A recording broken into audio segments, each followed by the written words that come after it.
அஸ்ஸலாமு அலைக்கும் வரஹ்மத்துல்லாஹி வபரகாத்துஹு. அல்ஹம்துலில்லாஹ். இன்னைக்கு பாடத்துல நாம பார்க்க போறது பிராக்டிஸ் 3 சுக்கூன். சுக்கூன்னா என்ன அப்படின்னா, இப்போ நம்ம தமிழ் படிக்கும் போது ஃபர்ஸ்ட் அ ஆ இ படிப்போம், அடுத்தது காங்காச்சா படிப்போம், அதுக்கும் அடுத்தது இக் இங் இச் அப்படின்னு அந்த எழுத்துக்கு மேல ஒரு புள்ளி வச்சு நம்ம படிப்போம் இல்லையா, அந்த புள்ளி தான் இந்த சுக்கூன். நம்மளும் அரபி எழுத்துல அந்த எழுத்துக்கு மேல வைக்கக்கூடிய அந்த புள்ளிக்கு பேரு தான் சுக்கூன் அப்படின்னு சொல்லுவோம். அது பார்க்க எப்படி இருக்கும் அப்படின்னா, இதோ இது மாதிரி சின்னதா ஒரு வட்டம் போட்டிருப்பாங்க. இப்போ நம்ம குரான்ல 2 விதமான எழுத்து வடிவம் இருக்கும் அப்படின்னு நம்ம சொன்னோம், அப்படிதானே? நம்ம இந்தியால யூஸ் பண்றது மஜீதியா குரான்னு சொல்லுவோம், சவுதியிலேருந்து வரக்கூடியதை உஸ்மானி ஸ்கிரிப்ட்னு சொல்லுவோம். எழுத்து வடிவம் மட்டும்தான், மற்றபடி குரான்ல வேற எந்த மாற்றமும் இருக்காது, இருக்கவும் முடியாது. அப்போ நம்ம அந்த உஸ்மானி ஸ்கிரிப்ட்னு சவுதியிலேருந்து வருதுல, அதுலதான் இந்த மாதிரி ரவுண்டா போட்டிருப்பாங்க. நம்ம ஊர்ல நம்ம இந்தியால உள்ள குரான்ல பாத்தீங்கன்னா இது அப்படியே பாதியா கட் பண்ண மாதிரி, இந்த மேல உள்ள இந்த பாதி மட்டும் நம்ம அப்சைட் டவுன் அப்படி கவுத்து போட்ட மாதிரி இருக்கும். சோ நம்ம ஹரக்கா எப்படி இருக்குன்னு நம்மளுக்கு தெரியும். அதை தாண்டி இந்த புள்ளி வச்சிரியோ இல்ல இந்த குட்டியா ரவுண்ட் இருந்தோ அது நம்ம சுக்கூன் அப்படின்னு நம்ம கிளீனா தெரிஞ்சுக்கலாம். அல்ஹம்துலில்லாஹ். அடுத்தது இந்த சுக்கூன் வச்ச விஷயத்துல நம்ம என்னெல்லாம் கவனிக்கணும் அப்படின்னு பார்த்தோம்னா, எந்த ஒரு வார்த்தையுமோ அல்லது ஒரு வாக்கியமோ சுக்கூன் வச்ச எழுத்தை கொண்டு குரான்ல ஆரம்பிக்கப்பட மாட்டாது. எப்பவுமே ஹரக்கத்து பெற்ற எழுத்து தான் ஃபர்ஸ்ட் வரும், அதை தொடர்ந்து தான் இந்த சுக்கூன் வச்ச எழுத்து வரும். அப்படிதான் நம்ம படிக்க முடியும். இது முதல்ல வச்சு நம்ம படிக்க மாட்டோம். இன்னொன்னு, இந்த சுக்கூன் வச்சா இந்த எழுத்துல நம்ம என்ன கவனிக்கணும், அதனுடைய சத்தத்தை கவனிக்கணும். ஒவ்வொரு எழுத்துக்கும் சத்தம் மாறுபடும், வேறுபடும். கட்டாயம் நம்ம இப்படிதான் உச்சரிக்கணும் அந்த சுக்கூன் வச்சு அப்படிங்கறத தான் நம்ம இப்ப தெரிஞ்சுக்க போறோம். இதுல ஒரே ஒரு வேறுபாடு ஒண்ணு இருக்குது. அது என்ன அப்படின்னா, இந்த 5 எழுத்தை மட்டும் நம்ம மித்த எல்லா எழுத்துக்கும் சுக்கூன் வச்சு உச்சரிக்கிறோம்ல, அதுலேருந்து இது ஒரு மாறுபாடு இதுல இருக்கும். என்ன அப்படின்னு சொன்னாக்கா, மித்தவங்களையெல்லாம் நம்ம உச்சரிக்கும் போது அதனுடைய சத்தத்தை நம்ம சாதாரணமா ஒரு சுக்கூன் வச்ச நிலையில எப்படி இருக்கு நம்ம இப்ப பார்ப்போம். அதுக்கும் இதுக்கும் என்ன வேறுபாடு அப்படின்னா, இந்த 5 எழுத்தை மட்டும் சுக்கூன் வச்சு படிக்கும் போது லேசா அசைச்சி ஒரு இந்த வைப்ரேஷன் அப்படின்னு நம்ம சொல்லுவாங்கல்ல, அந்த மாதிரி அசைச்சி இந்த எழுத்துக்களை மட்டும் நம்ம படிப்போம். அப்படிதான் இதை படிக்கணும். சரி, ஏன் அப்படி படிக்கணும், எதனா காரணம், அதுக்கு பேர் என்ன, இதெல்லாம் நீங்க இப்ப கேட்டீங்கன்னா இன்ஷா அல்லாஹ் இது எல்லாத்தையும் நம்ம பின்னால நல்லா விரிவா படிப்போம். இப்போதைக்கு நம்ம என்ன தெரிஞ்சுக்கணும், இப்படி ஒரு விஷயம் இருக்கு, இந்த எழுத்துக்களை மட்டும் நம்ம சுக்கூன் வைக்கும் போது இப்படி அசைச்சு படிக்கணும் அப்படிங்கறத மட்டும் தெரிஞ்சுக்கிட்டா போதுமானது. சோ அந்த எழுத்துக்களை நீங்க எல்லாம் தனியா தெரிஞ்சுக்கணும் அப்படிங்கறதுனாலதான் இந்த மாதிரி பாக்ஸ் போட்டு தனியா காமிச்சிருக்கோம். இது வரும்போது உங்களுடைய கவனம் எப்படி இருக்கணும், ஓகே இதுதான் அசைச்சு சொல்லக்கூடிய லெட்டரு, நம்ம இதுல கொஞ்சம் கவனமா மத்த லெட்டருக்கும் இதுக்கும் என்ன வித்தியாசங்கிறத நம்ம பார்க்கலாண்டு நம்ம கொஞ்சம் முன்னாடியே உஷாராயிடுவோம், அப்படிதானே? அது மாதிரி பார்ப்போம். இப்ப நம்ம சேர்ந்து பயிற்சி பண்ணுவோம். நீங்களும் என் கூட சேர்ந்தே படிங்க இன்ஷா அல்லாஹ். பிஸ்மில்லாஹிர் ரஹ்மானிர் ரஹீம். அப் இப் உப். இது பாத்தீங்களா, நம்ம அப் இப் உப் இப்படி படிக்க கூடாது. நம்ம அசைச்சின்னு சொன்னோம்ல, அந்த மாதிரி லேசா அப் இப் உப், அதாவது ஒரு எழுத்த லேசா அப்படி தட்டி விட்டுட்டு போற மாதிரி தான் அந்த சத்தம் இருக்கணும். அதுக்காக நல்லா பிடிச்சி அசைக்கணும் அப்படிங்கிறதுல அப்பு இப்புன்னு சொல்லிட்டுலாம் நம்ம போட்டு அழுத்தி எடுக்க கூடாது. அந்த ஒரு ஓதும் போது அந்த வார்த்தைகளை சொல்லும் போது ஒரு நளினம் இருக்கணும்ல, அது மாதிரி லேசா அதை தொட்டு தொட்டுட்டு தான் போகணும் நம்ம. இது அத் இத் உத், இத சொல்லும் போது பாத்தீங்களா அந்த காத்து வரணும், அந்த சத்தத்தோட சேர்ந்து அந்த காத்து வரணும். அது வராம அத் இத் உத் இப்படி செய்யக்கூடாது. கண்டிப்பா அந்த சத்தம் வரணும். இதுதான் நம்ம சுக்கூன் வச்ச எழுத்துல ஒவ்வொரு எழுத்துலையும் அதை நம்ம கவனிக்கணும். அஸ் இஸ் உஸ் அஜ் இஜ் உஜ், இத அஜ் இஜ் உஜ் இப்படி நம்ம செய்யக்கூடாது. அஹ் இஹ் உஹ் அஹ், இஹ், உஹ், அது, இது, உது. இது நம்ம தமிழ்ல சொல்ற மாதிரி அது இது அப்படின்னு நம்ம மாத்திரக்கூடாது. அந்த எழுத்துக்களை அசைக்கணும்டா அதுக்கும் ஒரு அளவுகோல் தான், ஒரு லிமிட்னு சொல்லுவோம்ல, அந்த அளவு தான். அப்ப அது, இது, உது, இவ்வளவுதான். லேசா அசைச்சு சொல்லணும். ஒரே மாதிரியே இருக்குன்னு இதையும் அந்த மாதிரி நம்ம பாவிச்சிடக்கூடாது. அத், இத், உத், அர், இர், ஓர். இந்த சுக்கூன் வச்ச நிலையில பார்த்தோம்னாக்கா இதை அர் அப்படி மேல தூக்குறோம்ல, அதே மாதிரி கீழே கஸ்ராவுடைய நிலையில இறக்கும் போது ஈர் அப்படின்னு சொல்லி நம்ம சொலட்டி அடிக்க கூடாது. ரொம்ப லேசா, அதாவது லைட்டாவே இர், அவ்வளவுதான். ஓர்,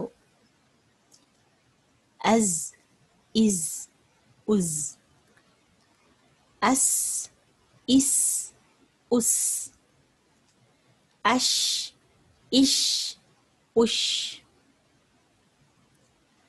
அஸ், இஸ், உஸ். இது 3 நிலையிலையுமே இந்த சத்தம் ஒரே மாதிரி தான் வரணும். இந்த சாதுடைய சத்தம் கீழே இறங்கி லேசா கேட்கக்கூடாது. அவ், எவ், ஒவ், அத்தோ, எத்தோ, ஒத்தோ. இந்த ஹெவினஸ் இருக்கணும் கண்டிப்பா.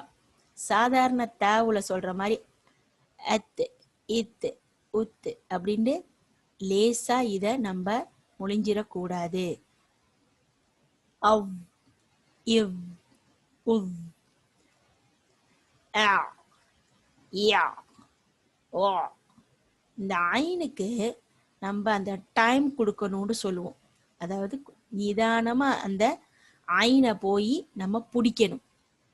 அதை டக்கு டக்கு டக்குன்னு இப்படி நம்ம டக்கு டக்குன்னு டைம் கொடுக்காம ஓடிடக்கூடாது. அப்ப இந்த சத்தம் அதுக்கு கேட்காது, இதுக்கு கொடுக்க வேண்டிய அந்த சத்தம் வராது. அப்ப கொஞ்சம் டைம் கொடுத்து நிதானமா ஓ. இது ஓ, அஃப், இஃப், உஃப், அக், இக், ஒக், அக், இக், உக். இது சொல்லும் போது இந்த காத்து வரணும். இதுல நம்ம அசைக்கிறோம், ஆனா நல்ல ஹெவியான சத்தம் கேட்கும் பாருங்க. இதுல அக், இக், உக் அது சொல்லும் போது அந்த காத்து வரணும். அந்த காத்து வராம அக், இக், உக் இப்படி மட்டும் நம்ம செய்யக்கூடாது. அந்த சத்தத்தை நல்லா கவனிச்சு பயிற்சி பண்ணுங்க. அல், இல், உல். இந்த லேம இந்த மாதிரிதான் லேசா அல் இப்படி தொடணும். அல், இல் அப்படின்னு சொல்லிட்டு நல்லா பிடிச்சி கடிச்சு வைக்க கூடாது. லேசா தான் அது கேட்கணும். அம், இம், உம், அன், இன், உன், அவ், இவ், ஊ. இந்த ஹா நம்ம ஏற்கனவே பார்த்துருக்கோம். ஹாவை முழுசா எப்படி இருக்கும்னு அதனுடைய வடிவத்தை பார்த்துருக்கோம். அப்படியும் எழுதுவாங்க, இப்படியும் எழுதுவாங்க. இப்ப நமக்கு எந்த ஸ்கிரிப்ட் குரானை கொடுத்தாலும் அதுல நம்ம டவுட் படாம அழகா நமக்கு படிக்க தெரியணும், அப்படிதானே? சோ இப்படியும் ஹாவை நம்ம எழுத முடியும், எழுதுவாங்க அப்படிங்கிற ஒரு விஷயத்த நீங்க தெரிஞ்சுக்கோங்க இன்ஷா அல்லாஹ். அதே போலதான் இந்த ஹம்சா நம்ம போன பாடத்திலேயே நம்ம பார்த்திருக்கோம், அப்படிதானே? அதாவது அலிஃப்க்கு ஹரக்கா போட மாட்டாங்க. இந்தியாவில் இருக்கக்கூடிய குரான்ல தான் அலிஃப் போட்டு அதுக்கு மேல ஹரக்கா போட்டு அதை ஆண்டு சொல்லுவாங்க. நம்ம சவுதி குரான்ல எப்படி பண்ணியிருப்பாங்க? அலிஃப் போட்டு மேல ஒரு குட்டியா ஹம்சா போட்டு ஹரக்கா போட்டிருப்பாங்க. அதை நம்ம ஹம்சா ஃபத்ஹான் தான் சொல்லுவோம், அலிஃப் ஃபத்ஹான்னு சொல்ல மாட்டோம். ஆனா குரான், நம்ம இந்தியா குரான் ஓதும் போது நம்ம என்ன பண்றோம்? இதை அலிஃப் ஃபத்ஹா அப்படின்னே ஓதுறோம் இல்லையா? ஆனா எது கொடுத்தாலும் நம்மளுக்கு ஓத தெரியணும். இப்படி ஒரு வடிவம் இருக்குதுங்கிறத தெரிஞ்சுக்கிறதுக்காகத்தான் இந்த ஸ்கிரிப்ட்ல நம்ம என்ன பண்ணியிருக்கோம், ஹம்சா சேர்க்காம உங்களுக்கு இந்த மாதிரி ஊர்ல உள்ள குரான் இருந்தா இப்படி இருக்கும், சவுதியிலேருந்து வரதா இருந்தா இப்படி இருக்கும். ஆனா ஹரக்கத்து பெற்று வந்தா அங்க இருக்கக்கூடியது அலிஃப் இல்ல, அது ஹம்சா தான் அப்படிங்கறத நம்ம தெரிஞ்சுக்கணுங்கிறதுனாலதான் இந்த ஒரு பயிற்சி. அலிஃபை எதுக்கு பாவிப்போங்கிறத நம்ம பின்னால படிப்போம் இன்ஷா அல்லாஹ். அப்ப இங்க இருக்கிறது ஆங்கிற சத்தம் கொடுக்கக்கூடிய ஹம்சா. அஹ், இஹ், உஹ், அ, இ, ஓ. அதாவது ஒரு டாட் வச்ச மாதிரி தான் ஒரு சத்தம் கேட்கணும், ஒரு புள்ளி வச்ச மாதிரி தான் ஹம்சாவுடைய சத்தம் அப்படிங்கிறது. இந்த சத்தத்தை தான் நம்ம ஐன்ல டைம் கொடுக்காம செஞ்சோம் அப்படின்னாக்கா இந்த ஹம்சாவுடைய சத்தம் தான் ஐன்ல கேட்டுரும். அப்ப ஐனுக்கு நிதானமா டைம் கொடுக்கணும், ஹம்சாவுக்கு டைம் கொடுக்க கூடாது. கொடுத்தா இது ஐனா போயிடும். அப்ப அ, எ, ஓ, அவ்வளவுதான். ஐ, இ, உய். அல்ஹம்துலில்லாஹ். இது வரைக்கும் நம்ம என்னெல்லாம் பார்த்தோம்? ஃபத்ஹா, கஸ்ரா, தொம்மா, சுக்கூன், இது மூணையும் பார்த்தோம்ல. இத மூணையும் வச்சு நம்மளால வார்த்தைகள்ல சேர்த்து வச்சு படிக்க முடியுதா அப்படிங்கிற பயிற்சியை நம்ம பண்ணி பார்ப்போம் இன்ஷா அல்லாஹ். இதை நம்ம ஹம்சான்னு தான் சொல்லணும். இப்பதான் நம்ம பார்த்தோம், அப்படித்தானே? ஸோ இப்படிதான் நமக்கு ஊர்ல இருக்கக்கூடிய குரான்ல இருக்கும். இப்ப ஹம்சா ஃபத்ஹா, அ, லாம் சுக்கூன், அல். இந்த சுக்கூன் கூட உங்களுக்கு வந்துடுச்சு பாருங்க. இதுக்கு முன்னாடி நம்ம ரவுண்டா பார்த்தோம்ல, ஊர்ல உள்ள குரான்ல இப்படிதான் பாதி வடிவம் இருக்கும். ஹ ஃபத்ஹா ஹ, அல் ஹ, மீம் ஃபத்ஹா ம, அல்ஹம. இப்படிதான் நம்ம பொதுவா எழுத்து கூட்டி படிப்போம் இல்லையா? அந்த மாதிரி தான் இப்படி எழுத்து கூட்டி கூட்டி நம்ம படிச்சோன்னு வச்சுக்கோங்க. அந்த ஹரக்காவை நீங்க ஒரு எழுத்து, ரெண்டு எழுத்து, ஒரு வார்த்தைன்னு இல்லை, ஒட்டு மொத்தமா ஒரு பேராகிராஃப் கொடுத்தா கூட நீங்க நம்மளால இந்த மாதிரி எழுத்து கூட்டி படிக்க முடியும், எந்தவித தடுமாற்றமும் இல்லாம. ஸோ நம்ம அந்த மாதிரி பயிற்சி பண்ணிட்டோம்னா நம்ம பயப்படவே வேணாம். குரான் எடுத்து வச்சு நம்ம ஓத ஆரம்பிச்சிடலாம் இன்ஷா அல்லாஹ். ஸோ ஃபர்ஸ்ட் ஆரம்ப நிலைக்கு மட்டும் இந்த மாதிரி நம்ம பயிற்சி பண்ணிக்குவோம். அதுக்கும் அடுத்தது உள்ளதையெல்லாம் நம்ம சாதாரணமா அந்த ஹரக்காவை உச்சரிச்சு நம்ம படிச்சா போதுமானது. அன்ஷரா, அன்கத, தம்தம, அஸ்அஸ, அஅபுது, நஅபுது. இந்த தொம்மா வச்சா இவ்வளவு தான் நம்ம நீட்டணும். இதை தாண்டி நம்ம பாட்டுக்கு பாட்டு பாடுற மாதிரி நஅபுது இப்படி நவந்தி போயிடக்கூடாது. அப்ப ஒரு எழுத்துக்கு ஒரு ஹரக்கா வச்சிட்டோம்னா அந்த சத்தம் அந்த அளவுகோலை தாண்டவே கூடாது. யஹ்ருஜு, யஹ்சபு, யஷ்ரபு, யஷ்ஹது, தர்ஹகு, தஅரிஃபு, உக்ஸிமு, யுப்திஉ, யுன்ஃபஹு, யன்கலிபு, யுவஸ்விசு, ثقلت, حشرت, سطحت, سطحت, كشطت, كشطا, كشطت, نشرت, نصبت, أثرن, وسطن, فرغت. அல்ஹம்துலில்லாஹ்.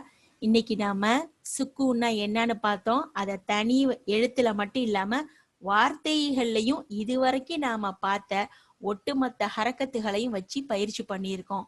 இன்ஷா அல்லாஹ் அடுத்த செஷன்ல வேற ஒரு பாடத்தோட பார்ப்போம். பாரக்கல்லாஹு ஃபீ வலக்கும். அஸ்ஸலாமு அலைக்கும் வரஹ்மத்துல்லாஹி வபரகாத்துஹு.